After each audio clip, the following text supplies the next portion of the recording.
You have to be surrounded by people that really want the best for you, you know?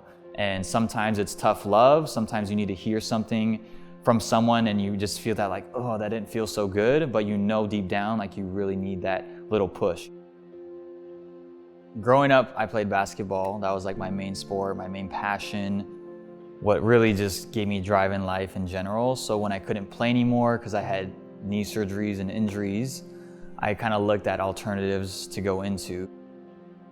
I was about 3 months out of my surgery, so I was still barely walking. And in college, I wasn't around people that were the best influences on me. And so, you know, going through surgery and really having that like 6-month process again and again and again, you know, it kind of like gets to you and you're just like, all right, you know, is this really gonna be like how I live my life? And I remember sitting on the couch watching TV and I was like memorizing every single Law and Order show. And I'm like, okay, this is probably not a good idea, right? And I was eating like bags of Doritos, like the Costco size, right? And, you know, I just had like a wake up call. So right after college is when I found the nutrition and fitness studio in Culver City. Connected with so many people there just in terms of energy, like being goal oriented, being into personal development, which something, you know, that was new to me as well, not working on myself. I never really was taught like go into, you know, self-development books. It was more about informative learning, like how can you add information to the brain versus transformative, where you really dive into your own soul and your own life and experience and see how you can really develop yourself as a person to grow. When I went to that club, it was like an awakening for me. You know, it was just like, wow, this is what I want my life to look like. This is who I can be like. And when I started to hear their stories, it really inspired me, and that's kind of what activated the athlete back inside of me and said, no, you deserve more, like you can be more, you're supposed to do big things in life. It was about 4 years ago when I received a random call and I found out that my dad had passed away. So it was something that no one really saw coming, you know, and we later found out that he had actually took his own life. So that was another thing, you know, for us as a family, it was just very hard for us to deal with it just because we didn't know why he did it.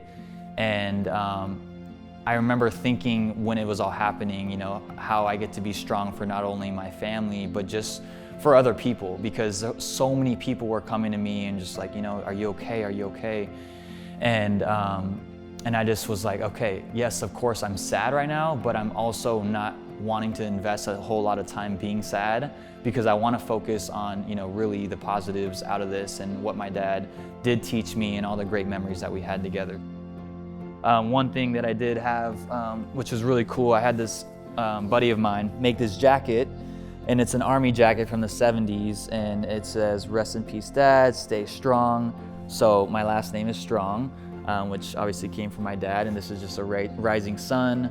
My mom's Japanese, and this is some prayer hands with the cross, or the rosary. So yeah, this is, you know, just special to me because for me, it just really deepens, like I said, everything that I do.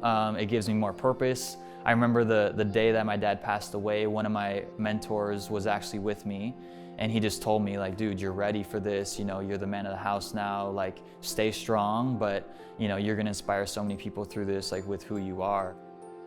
I never was like, oh, you know, poor me, like my dad passed away, I had all these, you know, health problems, my knees suck now, you know, I never wanted to think in that mindset.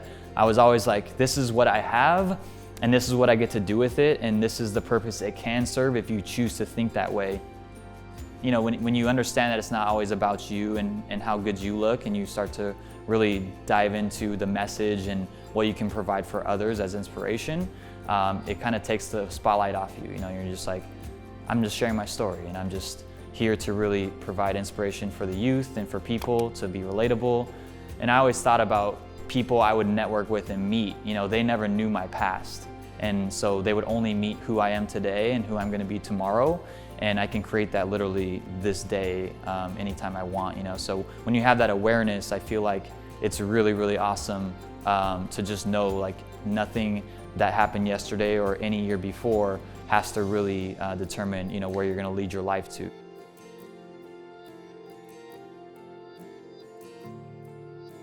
My name is Blaine Strong, and I'm a transformation coach.